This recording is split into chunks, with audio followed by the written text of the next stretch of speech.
واقع داسې ده چې یو زنانه وایي ما واده وکړي، زه د خپل خاوند سره ډېره خوشحاله وم، هغه زما سره هم ډېره مینه درلودله، ما هم ورسره درلودله، د هغه هر رنګه خیال به ما ساتي، هېڅ لاپروایي مې د هغه په خدمت کې نه کوله. زموږ د همسایه یو ګاونډی وله، هغه به هم کله کله زموږ کره راله، دغسې به مجلس او ګپې سره کولې. نو یو ورځ ما دا سوچ وکړي چې دا هر وخت راځي نن به زه ورسم. نو کله چې زه د هغو کره ورغلم، هغه زنانه یا هغه خور په موبایل باندې اخته وه، فیسبوک یې کوه. نو ما ته یې وویله چې ته هم خاوند ته ووایه داسې یو غټ موبایل درته راوړي، ته هم فیسبوک شروع کړه، دې غټ به دې مات وي، ټوله ورځ په کور کې یوازې دغې، نو دغه فیسبوک به اخته وي او خبرې به هم په موبایل سره کوو. نو ما دا اراده وکړه چې زه به خاوند ته وایم ماله به موبایل ضرور راوړي. نو رالم خاوند ته مې وویله چې ما ته موبایل واخله. خاوند راته ویله چې موبایل مه اخله، دا ډېر تاواني او نقصاني شی دی. خیر خو ډېره پر ګرانه ولم، اخر زما مخ ته لا جوابه سو، ماله موبایل راوړ. ما په هغه کې آی ډي جوړه کړه، فیسبوک مې شروع کړي. سوکه سوکه زه د دغه فیسبوک په دنیا ورننوتلم، زه پکې غرق کېدلم. در دې چې د کور کارونه راسه پاته سول، د خاوند خدمت راسه پاته سو، د هغه مینه او محبت پاته نه سو کوم چې مخکې ولو، ځکه زه به ټوله وخت په فیسبوک اخته وم. در خاوند ډېره مینه زما د فیسبوک سره پیدا سوه. اخر خاوند مې هم په دې پوه سو چې دا فیسبوک دې ته تاوان ورسوي. نو زما سه هغه موبایل بیرته واخیستی. ما ته د فیسبوک یو ناجوړي راولیدله چې د هغه بغیره بیا ما ژوند نسو چلولی. نو زه راولاړه سولم، د خاوند په غلا په پټه مې بل موبایل واخیستی. نو اوس خو په فیسبوک کې وله د سوې ولمه بل آی ډي مې جوړه کړه چې خاوند به مې د کوره ووتی، ما به فیسبوک شروع، ما به د خلکو پر خبرو باندې کومنټونه ورکوله. نو یو ځوان و، هغه به همیشه زما د کومنټ تایید کوه. څو وخت وروسته هغو ما ته میسج وکړ، سلام یې راولی. ما د یوه ورځ د سلام جواب ور نه کړي. اخر مې دا وګڼله چې د سلام په جواب ورکولو سره څه ستونزه ده، خو جواب ورکړه، دی تا وینې نه جواب یې ورکړي. روزانه پر میسجانو زما و د هغه خبرې سره کېږي. نو خاوند مې بیا راپوه سو چې اوس خو موبایل نسته، خاوند خو نوره خبر چې د دې څه موبایل دی، اوس ولې هغه مینه هغه خدمت نه کوي. نو ما ته یې وویله چې څه وجه ده، څه پیښه ده، هغه مینه هغه محبت هغه تعلق اوس ولې زما سره نسته ستا کوم چې مخکې ولو. نو زه به یې د خوشحاله کولو دپاره بوتلم هوټل ته، ډوډۍ به یې راباندې خوړلې، شان به یې را رانیوله، ګرځولم به چې کیدی سي یو پریشاني وي هغه ختم سي، زموږ هغه زوړ ژوند واپس راسي. لیکن هغه خبر نه و چې دا چیرې ډوبېدو ته روانه. تر دې چې هغوی ورځ میسج راته وکړي چې زه ستا اواز اورېدل غواړم. زه یک حیرانه پاته سوم چې اوس به څه کوي. خو چې هر څو ځان کاږم، شیطان راباندې غالبه کېږي، د ده سره د خبرو ناجوړي رالوېدلې وله. اخر مې دا سوچ وکړي چې اواز په واوره نو څه تاوان دی. نو بیا مې اواز هم په واوره. خو دا خبرو دوام ونیوی، د دې چې خاوند مې یو ورځ په سفر باندې ولاړی. ده راته وویله چې زه ستا سره لیدل غواړم. دی را خبر نه و چې دا واده سوې ښځه ده. ما دا وویله چې زه به نن ده ته وایم چې دی خبر کړم چې زه واده سوې ښځه. کله چې مې وده ته وویل چې ما واده کړی دی، دی ډېر په غوسه سو، ټلیفون یې بند کړي. ما هم دا وګڼل چې کیدی سي بیا تا ته میسج ونه کړي، خو په زړه کې مې ډېر ولاړ و. کله چې سهار را کښېنستم، ژر مې موبایل راواخیستې چې کیدلی سي میسج راغلی وي. نو چې ګورم د ده میسج راغلی و، بیا مې زړه خوشحاله سو چې عادي نه دی خوابدي سوی. او دا یې راته ویلي دي چې په یوه خبره خفه سولمه چې تا زما سره د واده خبره پټه کړې وله، خو خیر زه اوس تا سره مینه لرم، نسم کولی چې تا هیره کړم. زه ډېره خوشحاله سولم ځکه شیطان پر ما غلبه کړې وله، خپل په ښو بد نه پوهېدلم، د حلال نکاح سه یو نامشروع لارې ته روانه ولم او فکر مې کاوه چې دا مینه ده، لیکن هغه مینه نه وه، بلکې د یو کورنۍ بېعزتي وله، د خپل ځان تباهي وله. اخر مې هغه ته وویله که زما خاوند خبر سو، نو بیا ده راته وویله چې ګرانې زه تا خوشحاله ساتم، کومه خوشحالي چې ستا د زما سره ده هغه ستا د خاوند سره نسته، هغه تا خوشحاله نسي ساتلی. زه به تا ته د نړۍ هر هغه خوشحالي درکم چې ته به ګمان هم نسې کولی، او ستا خاوند خو ستا دپاره هېڅ هم نه دي کړي. دا وایي که څه هم زما خاوند زه ډېره خوشحاله ساتلی ولم، خو زه د ده په خبرو کې راغلم. ده راته وویله چې ته د خاوند څه طلاق واخه، زه او ته به سره یو ځای سو، خوشحاله او د مینې ډک ژوند به وکړو. زما زړه ټوله شیطان په قبضه کې کړی ولو. ما هم ومنله چې زه به د خپل خاوند سره جلا کېږم، د ده سره به واده کوم. نو ما د دا فیصله سره وکړله چې د خاوند سره به جلا کېږم، زه به ستا سره واده کوم. نو بیا د یو ورځ راته وویله چې اوس خو ما تا خبره سره وسوله، باید اوس ما تا سره ووینو، ځکه زما او ستاسو را روان ژوند به سره یو ځای وي. نو اوس خو د ده محبت هم زما پر دماغ باندې سپور و. نو ما ورسره ومنله چې بلکل ما او تا به سره ووینو. دی ډېر خوشحاله سو. دا راته وویل چې سبا زه ستا د کور مخ ته موټر درولم. ما هم قبوله کړه. کله چې سبا سو دی راغلی، نو زه ورغلم، د ده سره په موټر کې کښېنستلم، په چکر سره ولاړ. یو ځای ته چې کله ورسېدله چې ودرېدلو، دی راکښته سو، دروازه یې خلاصه کړه. د ده د دروازې د خلاصېدو سره سم څو کسان نور رالو، زه د لاس ونیولم د موټر سې راکښته کړم. ما چغې وهلې چې پرېمږدئ. هغوی یو چاپېړه په زوره راکړله. ما پر ده باندې نارې وولې چې دا څه کوې، دا څوک دي؟ خو هغو پر مخ باندې یو څاپېړه راکړه. د دې سره سمدستي زه بېهوشه سولم. کله چې په هوش کې راغلم نو زما عزت ټوله اخیستله سوی، زما د عزته سره لوبې کول سوي ولې. زما لاسونه او پښې او سترګې راباندې کړې ولې، د کور مخ ته یې غورځولې ول. ټوله همسایګان راباندې ټول سوي وله.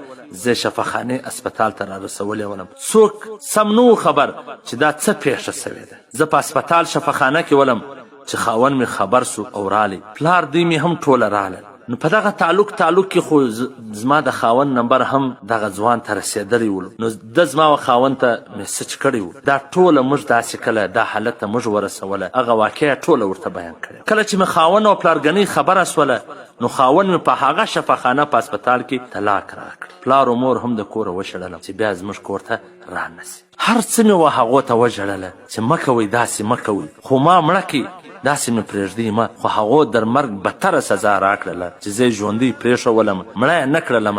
ځکه مرګ خو یو وارې انسان ته راځي، خو زه یې ژوندۍ پرېښولم در دې چې هره شیبه به زه مړه کېدل. زما هغه خوشحالي، زما هغه خوشحاله ژوند ما په خپلو لاسونو خراب کړي او اور مې ور واچوي. حقیقي ژوند مې د فیسبوک پر مجازي نړۍ باندې خراب کړي. د هر چا نه ولاړم، اوس هره شیبه خپل د مرګ په انتظار یم چې کله به خدای مرګ راکړي. ژوند مې هلته ختم سو چې کله په ما شیطان غلبه وکړله او زه د یو پردي سړي سره په خبرو کې راغلم. اوس هره شیبه د مرګ د راتګ په انتظار یم. نو ځکه مې دغه واقعه ولیکله چې نورې خوندې د دغه واقعې څخه عبرت واخلي او خپل ځانونه د فیسبوک د مجازي دنیا څخه وساتي. محترمو عزتمنو، والله بالله تالله که د خاوند څخه زیات محبت تاته څوک درکړي. ځکه الله جل جلاله فرمایي چې ستاسې په منځ کې ما محبت پیدا کړی. دا حقیقي محبت دی. دا د کله ناکله په خوابدیا باندې مه خوابدي کېږي. دا یو حقیقي محبت. نو یو زنانه د دې دپاره نه ده چې د فیسبوک پر دنیا خپل ژوند خراب کړي. د کور خدمتونه ځین پاته، د خاوند خدمت ځین پاته،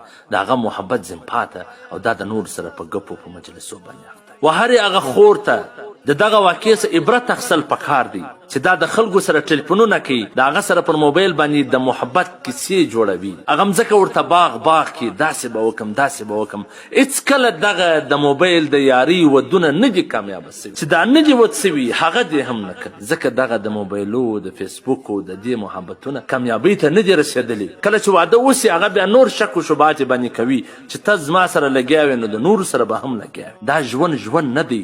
هغه ژوند دی چې کم خاوند تا ته مور و پلار خوښ کړي، تا در اوسه لیدلی لا نه وي، بس هغه به تا ته حقیقي مینه درکړي. دا د موبایل مینه، دا د فیسبوک مینه، دا د خبرو مینه، دا د واده سره کولو سره سمدستي اختتام ته رسي، د جنګو د جنجالو شروعات شروع سي. نو د دې څخه ځان وژغورئ عزتمنو. خپل عزت، د خپل کورنۍ عزت، د خپل خاوند او د پلار عزت مه اخئ. دنیا به مې هم خرابوي، آخرت به مې هم خرابوي. پر خپل ځان کنټرول راولئ، برداشت راولئ، خپل ځان د دغه شیانو څخه وژغورئ. څو ورځې ځان پابنده کړئ، د هېچا په خبرو کې مه راځئ. الله به داسې ژوند تا ته درکړي چې دنیا به دې هم ښایسته وي، آخرت به دې هم ښایسته. ما مخکې یو واقعه ذکر کړې وله چې حضرت شورش کشمیری رحمه الله لیکلې وله چې هغه د دغه بدکرداره ښځې د طوایفي دا چکلې دا رنډیخانې چې کومې آبادې کړي دي، وایي زه پر دې باندې وګرځېدلم، په سل کې نه نوي پیسه د هغه زنانې هغه خوند نیولې چې دغسې دا خلکو ورته پر موبایلونو یا په دوستۍ کې مځکه باغ کړې وله او دغسې د محبت چانسونه یې ورکوله، د محبت دعوې ورته کولې، دا د دنیا خوشحالۍ به ستا قدمونو له راوړم، داسې به وکم داسې به وکم. آخر چې به خپل کار ځینې واخیستې دغسې پر درس و بیابان به پرېښوله، هغه به بیا کور ته نه سوه تللی، نو ځای به بیا دغه رنډیخانه سول. خپل ژوند مه خرابوئ، لږ صبر وکړئ، برداشت وکړئ، د ښه کېدونکي ځای څخه ځان وساتئ. ځکه وایي چې کوم ځای ښه کېدونکی وي هلته فیل هم ښه کېږي. پر ښه کېدونکي ځای به نه درېږئ، د دا موبایلونو څخه ځان وساتئ، بیا به تا ته دومره پریشانۍ نه جوړېږي. دا د نن سبا ځوانان دا ټوله غله دي، دا د عزتونو غله دي، دا د بل د ناموس غله دي، دا خپل عزت و ناموس ته نه ګوري. دا ټوله په دا هڅه کې دي چې څنګه یو د چا عزت واخو، څنګه د یو چا سره ملګري جوړه کړو، څنګه یو فرینډشپ جوړ کړو، ټوله په دغه هڅه کې دي. دا هغه ځوانان نه دي کوم چې محمد بن قاسم و چې د خور او د لور د عزت په خاطر سرونه ورکوله، په زرګونو شهیدان یې ورکوله. دا اوس هغه ځوانان نه دي. د دې څخه ځان ګورئ. دا د مجازي دنیا ځوانان دي، دا کاغذي ځوانان دي، دا وخت نه وي، دا صرف د دوکې درکولو دپاره، د ټیم پاس دپاره، دا ستا د عزت سره ټیم تیروي، دا ستا د عزت سره لوبې کوي، څه ټیم پاس کوي، نه ستا سره حقیقي واده کوي، نه تا ته حقیقي خوشحالي درکولی سي، صرف د ټیم پاس دپاره ستا ژوند در خرابوي. د څومره ځوانانو لاسونه د خوندو په وینو باندې رنګ دي، د بل د ناموس عزت اخلي صرف خوند دپاره یا د څو شېبې د ټیم پاس دپاره. زه و هغه ځوانانو ته وایم کم ځوانان چې د خپل لږ وخت د خوند دپاره، د ټیم پاس دپاره د بل کور ور خرابوي، د بل ژوند ور خرابوي، د بل د عزت او د ناموس سره لوبې کوي، د هغه څه ویډیووي جوړوي چې هغه بلیک میل کي، یرغمالی کي، د دې هره خبره ومني، دا خلک دي د الله د عذابه څه وویرېږي. د الله نیول ډېر سخت دي، ځکه الله فرمایي ان بطش ربک لشدید، چې ستا د رب نیول ډېر سخت دي. که یو راونیوې بیا به د دنیا او آخرت دواړه خراب وي. نبي علیه صلات وسلام فرمان دي چې کم څوک د یو ښځې او د خاوند په مابینځ کې نفرت راولي، ښځه د خاوند خلافوي، دا زموږ څه نه دی. د نبي علیه صلات وسلام د دې فرمانه څه وویرېږي، د الله د دې وعیده څه وویرېږي. الله ډیل درکوي، نو که یو وار راټینګ کې بیا به ژاړې سرګردانه، لاس له به دې هېڅ نه راځي. الله دې زموږ پر حال باندې رحم. د نصیحته څه ډکه کیسه. دغه کیسه خواتین اسلام حیرت انگیز واقعات صفحه نمبر 1 باندې لیکلې. حضرت امام حسن بصري رحمه الله چې دا یو ډیر مشهوره تابعی او بزرگ دی، د ده په واقعاتو کې دا لیکلې ده چې یوه ورځ رابعه بصریه رحمه الله چې دا هم د هغه وخت یو ډیره دینداره بزرګه زنانه وله، چې رابعه بصریه د ده کور ته راله، د ده څه د پوښتنې دپاره یو مسله یې ځینې پوښتله. دا معلومه سوله چې امام حسن بصري رحمه الله کور نسته، نو پوښتنه یې وکړه چې چیرې تللی دي. معلومه سوله چې هغه د نهر غاړې ته تللی دي، یعنی د دریا غاړې ته تللی دي. د هغو دا عادت و چې کله به ذکر کاوی یا به عبادت کاوی، نو بیا به داسې د نهر د خوړ غاړې ته به واتی، د سمندر غاړې ته به ووتی. نو رابعه بصریه رحمه الله هم هلته ورسېدله. هلته چې وکتله نو یو عجیبه حالات یې ولیدی چې امام حسن بصري رحمه الله پر اوبو باندې مسله اواره کړې ده، لمونځ پر کوي، نه هغه مسله ډوبیږي نه نودیږي. گویا دا د هغه یو کرامت و چې ښکاره سو. د اولیاو کرامت دا زموږ کتابونو ټول دا حق بللی دي. نو رابعه بصریه رحمه الله چې دا ولیدله، نو دا شی خوند نه کوي ور، دا د عبرت او د بندګۍ د حال خلاف وګاڼي. نو دا هم یو ډیره دینداره بزرګه زنانه وله. نو دا فکر ورته پیدا سو چې د ده اصلاح څنګه وکم. نو په ژبه سره څه نه وویله، په عمل سره د هغه اصلاح وکړه. هغه داسې چې ده خو پر اوبو باندې مسله اواره کړې وله، پر هغه باندې لمونځ کاوی، نو دې داسې لوړه په هوا کې مسله اواره کړه، لمونځ یې پر شروع کړي. اوس هوا باندې لوړه پر فضا مسله اواره ده، رابعه بصریه لمونځ پر کوي. حسن بصري رحمه الله چې دې ته وکتله، نو دی پوه سو چې دا ماته یو څه نصیحت او زما اصلاح کول غواړي. نو فوراً یې هغه خپله مسله راټوله که د دریاب غاړې ته رالی. رابعه بصریه رحمه الله هغې هم مسله راټوله که کښته سوله. نو آخر کې دغه دوې جملې امام حسن بصري رحمه الله ته وفرمایله چې دا ډېرې زرینې جملې دي. پکار دا ده چې دا هر سړی د خپل زړه پر کاغذ باندې ولیکي. د دین او د دنیا ټوله نصیحتونه په دا دوو جملو کې رانغښتي دي. هغې ورته وویله چې ای حسن بصري، که چیرې ته پر اوبو باندې لوړ روان سې، نو دا څه د کمال خبره نه ده، ځکه پر اوبو باندې لوړ کاغذان، کچرا، دا ټول روان وي. او ای رابعې، که چیرې ته په هوا باندې والوځې، نو دا هم څه د کمال خبره نه ده، ځکه په هوا خو مچان هم روان وي. کمال خو دا دی چې ته خپل نفس په کابو کې وساتې، پر هغه باندې کنټرول حاصله کې او په صحیح معنا باندې انسان جوړ سي. انسان جوړېدل د کمال خبره ده.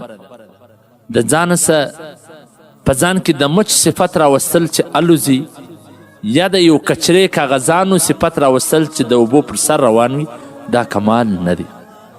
نو پکار دا ده چې انسان په ځان کې انسانیت پیدا کړي، چې هر څومره غټه بزرګي دته منسوب کیږي، هر څومره غټه علم دته منسوب کیږي، لیکن په ده کې انسانیت نه وي، نو دا کمال نه دی.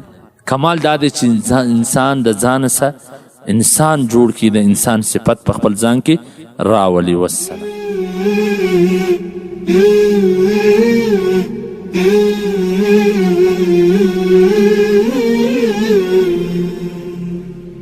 د نصیحت څخه ډکه کیسه.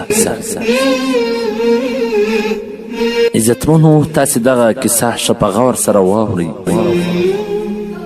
چې دا در معلومه سي چې د پریشانۍ په وخت کې کم عمل کول پکار دي او تقوا سړي ته کمه ګټه رسوي. په مکه مکرمه کې یو غریب او بیچاره سړي ژوند کاوه چې الله جل جلاله ورته یو صالح ښځه په نصیب کړې وه. یو ورځ ښځې خپل خاوند ته احوال ورکړي چې موږ د خوراک لپاره څه نه لرو او نه څه ستا چې وایه غوندو.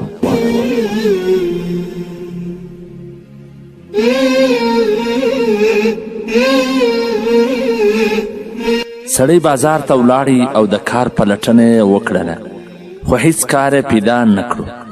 ستړی سو، د بیت الله شریفې طرف ته ولاړی او 2 رکعته لمونځ یې ادا کړو.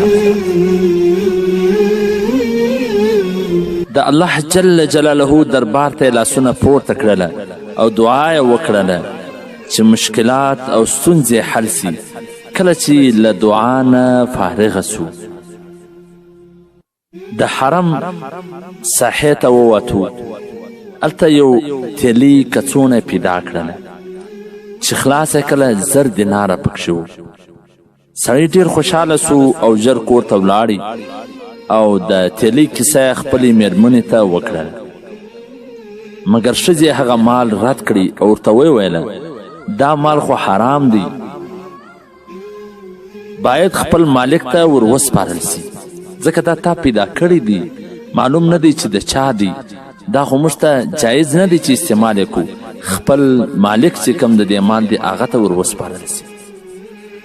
نو دغه سړي هغه کڅوڼه تیلي راواخیستله، د حرم شریف حدودو ته راغلی. کله چې بیرته د حرم ساحې ته ولاړی، هلته یو سړی ولیدی چې هغه غږ کاوی، اواز یې کاوی چې زما سه یو تیلي ورکه ده، یو کڅوړه ورکه ده چې په هغه کې 1000 دیناره دي، چا خو به پیدا کړي نه وي. هغه فقیر سړی ډېر زیات خوشحاله سو، وویله چې ما پیدا کړي دي، وایخله کڅوړه یې ورکړه چې دا ما د حرم په ساحه کې پیدا کړي. تاسې غور وکړئ چې بیا څه وسوله.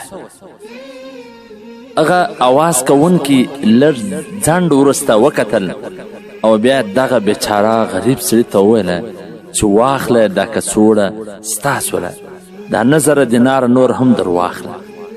1000 خو په هغه کې وله، دا 9,000 دیناره نور هم در واخله. فقیر ډېر حیران سو. هغه اواز کوونکي وویله چې د شام یو اوسېدونکي 10,000 دیناره ما ته راکړله او راته وویله چې 1000 دیناره د حرم په ساحه کې وغورځوه، که چا بیرته راوړله نو ټول مال ورته ورکړه، ځکه چې دا هغه سړی امینه دی. نو هغه ښځه صالح ښځه وله، هغې خپل خاوند ته وویله چې دا مال خپل مالک ته واپس ورورسوه. نو چې کله مال هغه مالک ته راوړی، امانتداري یې وکړله، نو د 0 پر ځای 10,000 پیدا کړي. ځکه خو الله جل جلاله فرمایي ومن يتق الله يجعل له مخرجا ويرزقه من حيث لا يحتسب. څوک تقوا اختیار پرهیزګاري وکړي، الله جل جلاله هغه ته لارې خلاصوي او د داسې ځای څه به روزي ورکړي چې وهم ګمان به هم دی. نو نن چې موږ خپله معاشره پریشانه وینو، په مال کې پریشانه، په پراخي کې هغه نسمن دي، دا ټوله وجه دا ده چې زموږ د تقوا پله ډېره کمزورې ده، زموږ د امانتدارۍ پله ډېره کمزورې ده، او د الله جل جلاله و طرف ته پام اړول بیخي ختم سوي دي. ځکه چې پر هر چا پریشاني راسي، پکار دا ده چې د الله و طرف ته متوجه سي، د الله د در و طرف ته ورمنډه کړي. ځکه الله فرمایي یا ایها الذین آمنوا استعینوا بالصبر والصلاة، چې تاسې زما نه مدد وغواړئ په صبر او په لمانځه سره. نو که چاته داسې پریشاني مخه وي نو هغه ته پکار ده چې اودس وکړي، جماعت ته لاړ سي، 2 رکعته نفل صلات حاجت وکړي او د الله څخه خپل حاجت وغواړي. ځکه الله جل جلاله حاجت روا مشکل کشا دی، هغه د غریبانو حاجت پر کوي، د کم مشکلاتو کې اخته وي د هغه مشکل لرې کوي. والسلام. د نصیحت څخه ډکه کیسه.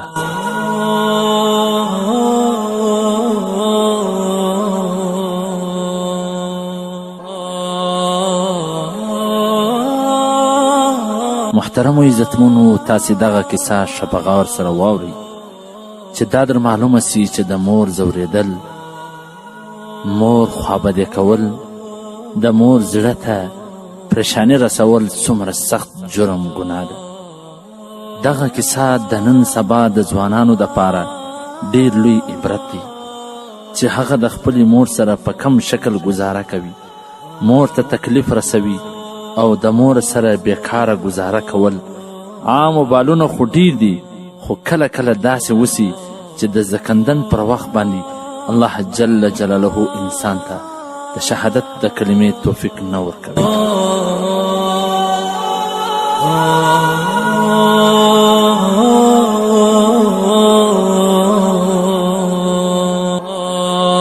په روایتونو کښې راځي چې د پیغمبر صلی الله علیه وسلم زمانه ده، یو زنانه مسجد نبوي ته حال راستوي چې زما خاوند القمه چې صحابي دی، د صحابي هغه لوړه درجه ده که د ټولې دنیا غوث ابدال سره یو ځای سي هم د یو صحابي د پښو د خاورو ځای ته ځان نسي رسولی.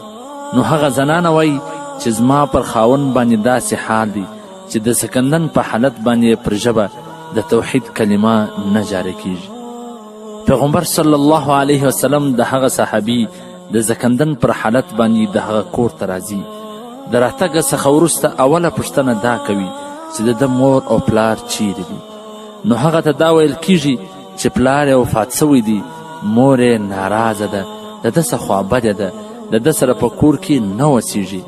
پیغمبر صلی الله علیه وسلم فورا حال وراستوي چې د دې صحابي مور ته ووایاست چې دلته راځي او که زه هلته درسم. هغه زنانه چې دا واورېدله ویې ویل چې ای د الله رسوله صلی الله علیه وسلم زه درځمه. چې کله هغه بوډۍ زنانه راغله، پیغمبر علیه صلات وسلام ورته وایي ستا د دې خپل بچي القمه څه شکایت او ګیله ده؟ دا په جواب کې ورته وایي چې زما نور هیڅ شکایت او ګیله نسته، ځکه زما بچی دینداره، تهجد ګزاره او عبادت ګزاره و، لیکن چې کله به ده په تیزه ژبه زما سره خبرې کولې نو په دې تیزه ژبه به زما زړه ځوراوي. زه مور ولم ما ده ته شیدې ورکړې ولې، چې کله په دې تیزه لهجه سره د زما سره خبرې کول نو زما زړه به ځورېدی.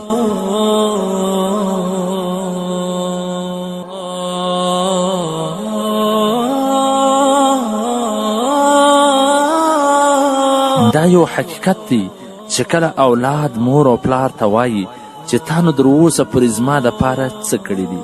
که چیرې دغه دنیا دی نه وی نو پر هغه کم نصیبه اولاد به الله جل جلاله د ډبرو باران کړی.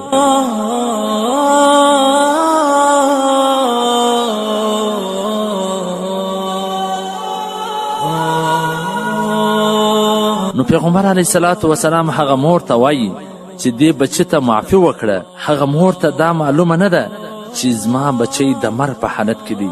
نو دا په جواب کې ورته وایي ای د الله رسوله صلی الله علیه وسلم زه یې نسم معافولی، ځکه د ده د ژبې ماته ډېر لوی تکلیف را رسېدلی دی او زما زړه ډېر زهیر کړی دی.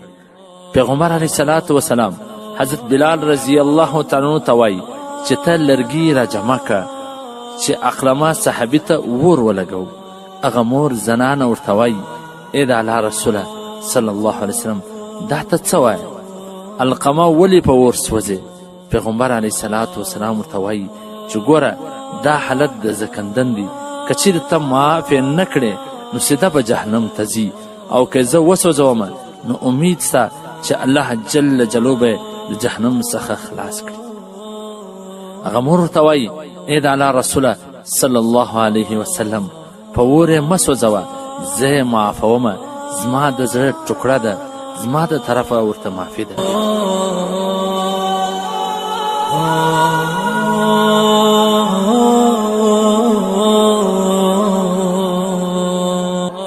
چې څنګه د مور د طرفه معافي راغله، هلته د القما پر ژبه کلمات جاري سوه.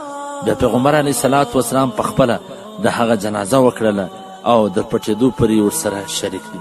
او چې کله پټ سو نو د قبر پر غاړه صحابو ته وینا کوي چې کم سړی مور و پلار ته تکلیف ورکړوي په هغه به د الله لعنت وي، د فرشتو لعنت وي، او د مځکې او د اسمان باندې لعنت وي. نو عزتمنو، نو اول خو زه دغه اولاد او بچانو ته وایم چې د خپل مور و پلار زړه مه زیروئ، او که چیرې په څه ناداني کې، په څه کم علمي کې یا د څه جهالت د وجې څه مور د هغه څه زهیره سوی وي، پلار ځین زهیر سوی وي، نو د هغه د راضي کېدو کوشش دې وکړي. او هغه مور و پلار ته هم دا وایم چې ستاسې دغه نیازبین زوی چې ته په دنیا کې هغه درد تکلیف نسې برداشتولی، هغه اور سوځل نسې برداشتولی، نو آیا که ستا د وجې څه ده ته په قبر کې اور بل وي، دی په جهنم او دوزخ کې پروت وي، نو دا به ستا زړه څنګه برداشتوي؟ بیا به هلته ته هیڅ نسې کولی. نو په دنیا کې اوس دغه خپل اولادو ته معافي وکړي چې ستاسو د طرفه ده ته معافي وسي، نو الله به هم دې د عذابه څه خلاص کړي. تاسې دا کیسه ښه په غور سره واورئ او لږ د ځان سره فکر او سوچ هم وکړئ.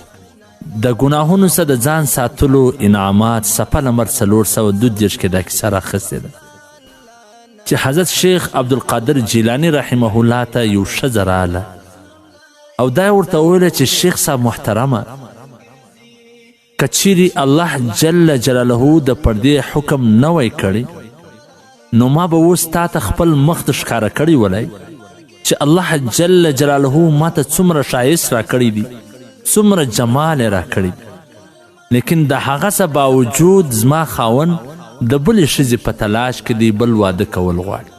کله چې حضرت شیخ عبدالقادر جیلانی رحمه الله دا خبره واورېدله نو بېهوشه سولو.